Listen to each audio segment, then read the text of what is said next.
In today's episode, we figure out where the Lexus is. Stay tuned.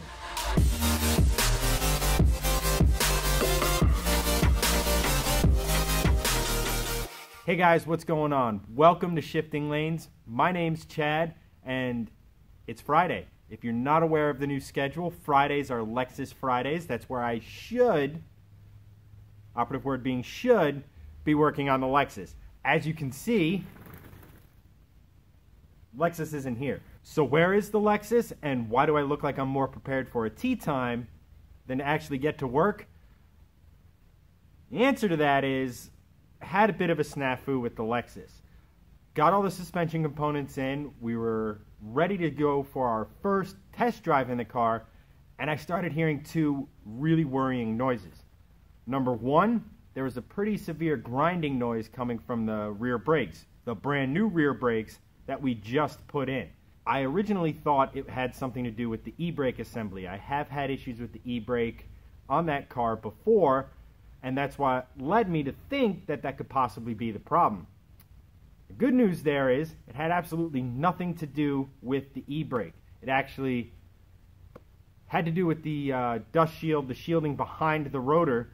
When we were trying to get the struts in, you may have seen us putting a little bit of leverage on that. Well, put a little bit of leverage on thin sheet metal and it tends to bend. So that one's on us. We've since bent it back. That's good to go. The big problem is I heard a bit of a clanking, thumping, clunking noise coming from the right rear suspension. I wasn't 100% sure until we took things apart, and well, it looked like that. I don't have to tell you guys that's not the way a rear suspension top mount should look. The bottom of the strut actually went right through the mount. So instead of not having a video this Friday and showing you another boring suspension video while we try to troubleshoot, wait for parts, delays, what I thought was I'd take a moment and kind of bring you behind the scenes here, issue some big thank yous to people who've really helped the channel and all that stuff, and address some of your comments, questions, etc. in the hopes that maybe this might become a regular thing, maybe not. So first is the thank yous, and the first bit of thanks goes to you guys. If you're a fan of the channel and you've kind of been watching all of our other videos, you'll notice that number one, Hanson is done modifying the BRZ, and he started modifying himself in the attempts to trophy at the Autocross Nationals next year. You guys' support there has been incredible. It's really helping Hanson out in all of his goals, specifically shedding a few pounds. Can't we all afford to do that? The other bit of thanks is, again, with Greg and the V70R. As some of you may have seen, it was recently attacked by a spiteful Subaru, and it's out of commission at the moment. You guys have been super supportive. Too many comments, too many messages to even show. So many people have come out and said, stick in there, keep building, it'll be worth it in the long run, and that car is going to continue its process towards, hopefully, destroying an E46 M3. The second bit of thanks is more personal. Now, some of you have asked who the other individual is that's been helping me out with the Lexus build. Well, he's not a member of Shifting Lanes. He's actually one of my buddies, and he's actually the head mechanic here. His name is Lou. He's been fantastic. He's helped me out so much. A lot of this stuff I could not tackle on my own in a timely, film-friendly process. So big thanks to Lou. You're going to be seeing more of him as we get further along with the Lexus and some other projects. So thanks, buddy. I appreciate it. And speaking of where we are, this is actually the shop at my place of employment.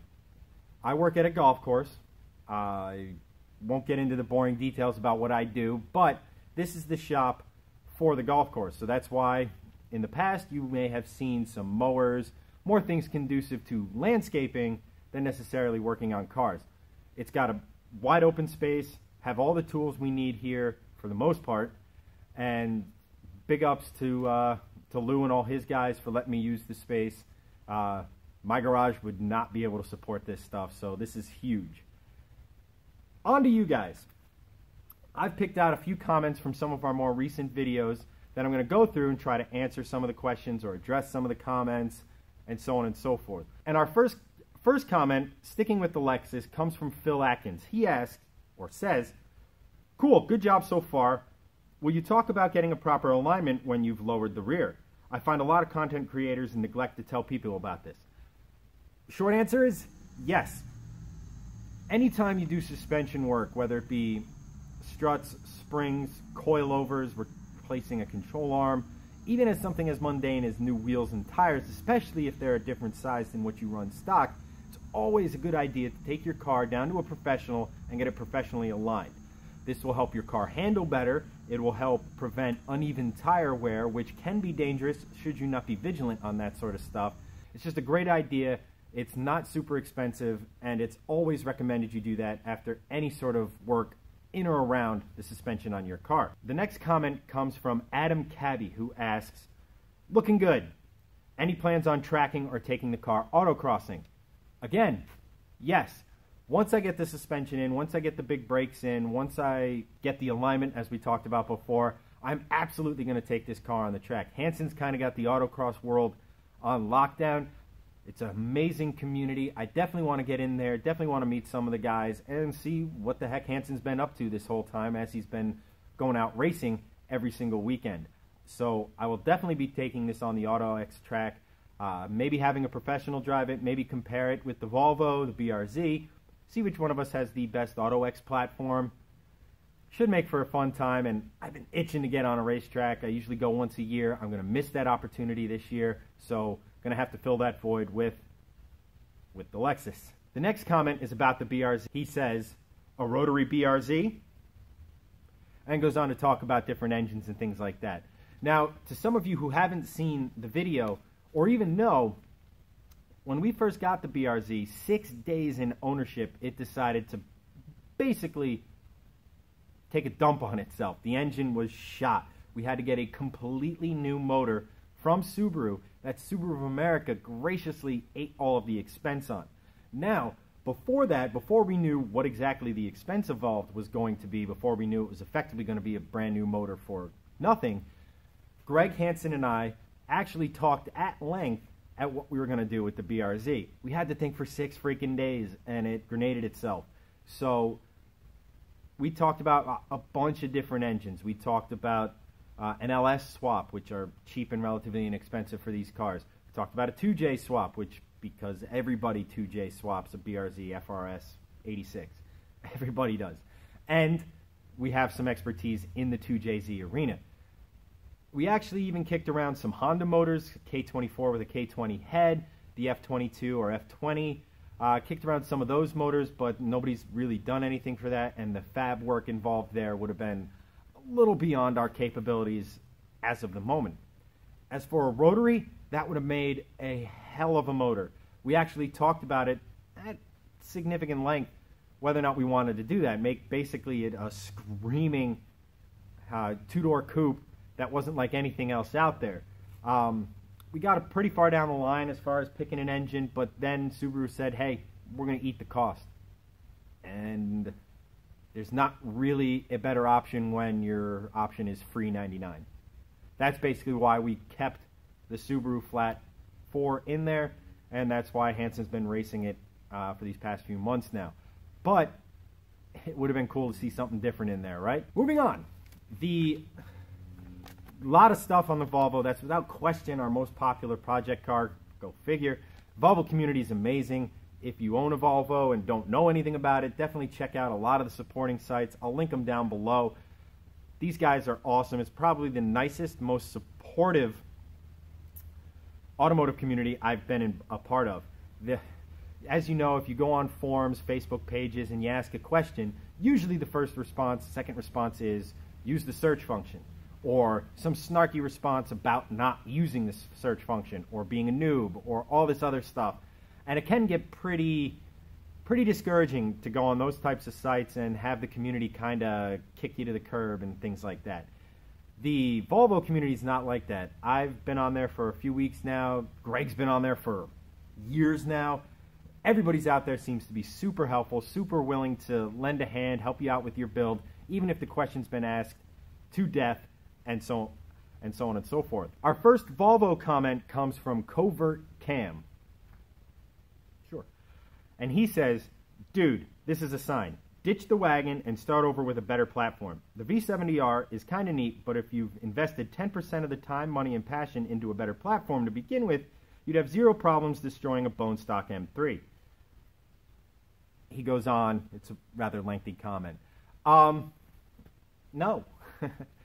The whole point of this build is not to use something that was a quote-unquote better platform. The whole point of the Volvo taking on an E46 M3 was because you don't expect a Volvo station wagon to come at an E46 M3. That's kind of what makes it cool. If you can have that level of performance in something that looks like a station wagon, has the practicality of the station wagon, has that 5-cylinder howl, that's why we're doing the Volvo. If we wanted just a better platform to take on an M3, the simple solution in our stable would have been the Lexus. For not much money, you can either swap a GTE motor in it, whether it be 1J or 2J in there, or you can turbocharge the GE that's existing in there, throw an R154 transmission behind it, have close to 500 horsepower, and with supporting suspension mods, you'd be running circles around the E46 and maybe E92 M3s. That's not the point of the Volvo. The Volvo is to be something different, unique, and push that platform to its absolute max. That's why we targeted the E46. That's why we have a Volvo. And frankly, I think we can get there. It's a little heavier. It's front-wheel drive biased. It's a turbocharged 5-cylinder that doesn't necessarily hold monster horsepower. That's part of the fun. So Greg is going to keep soldiering on there. He's got a lot of cool performance mods to do after he takes care of the bodywork that was just viciously attacked by a Subaru. But I think we can get some good power out of it, and in the right hands, I think the Volvo can be a contender. And speaking of the damage to the Volvo, our next two comments come from Big Dog and Mike Chippendale. Big Dog says, I'm seeing a little jealousy here. We and the WRX all know that you guys have been spending lots of time with the Volvo. Maybe that's why its e-brake let go and it attacked the Volvo. Similar type of thing with Chippendale. I wonder if the BMW was behind the accident, given your intent on killing the M3. I don't think there's anything sinister here. Let's face it, if you're the M3 coupe, the benchmark in performance kind of coupes, sports sedans, that sort of a thing. And yes, the M3 is a sports sedan, 3 pillars, A, B, and C, sedan. Argue in the comments below. You don't want to get beat by a Volvo. You don't, but I don't think there's anything sinister. I think it was just really bad luck. The e-brake just let go on the Subaru, and Greg's got a steep driveway, and the Volvo was behind it. And to that point, Michael732 also commented, Gregson, the Subaru could have gone all the way across the street. The Moose sacrificed herself for the sake of not crashing into your neighbor's house. And that's a huge point. Yes, it's a major bummer that the Volvo's out of commission at the moment, that it's got some damage, that we have to address bodywork that we never thought we had to address, but no one was hurt. Only some sheet metal got bent. That car could have easily gone into Greg's neighbor's yard, through his house, could have hurt someone. Yes, it's bad luck that it got injured in the first place, but it's even better luck that nobody was hurt and only the Volvo got bent and the Subaru has some damage. But, I mean, we don't really care about the Subaru anymore. It's all about the Volvo. Volvo will be fixed, it will be repaired, and it will go on. And that's it. Apologies if this was a little bit of a short one, guys. Apologies for not having the Lexus in it, not getting to work. Trust me, it's killing me just as much as it's killing you guys to not be working on the car. We will be back, however. Hopefully it'll be fixed next week, and we'll be jumping right into sway bars and big brake conversion. If not, let me know what you think of this format. I'm happy to answer you guys. I love hearing what you have to say. If you like the format, we'll happily make more content that you enjoy. So let me know in the comments below. And as always, you can find us out on social media at Shifting Lanes. I'm personally on all social media platforms at Chenedy83. hit me up there. I'll be happy to answer your questions, comments, concerns, or hey, maybe you just don't like the way I look. Check us out on Teespring, link below. Buy some cool merch. Get some dad wagon shirts. God knows she's going to need a little extra funding now that she's a little wounded. We'll have the Lexus back next week, guys, I hope. Should be. Should be back next week. But thanks for watching, guys, and I will catch you next time.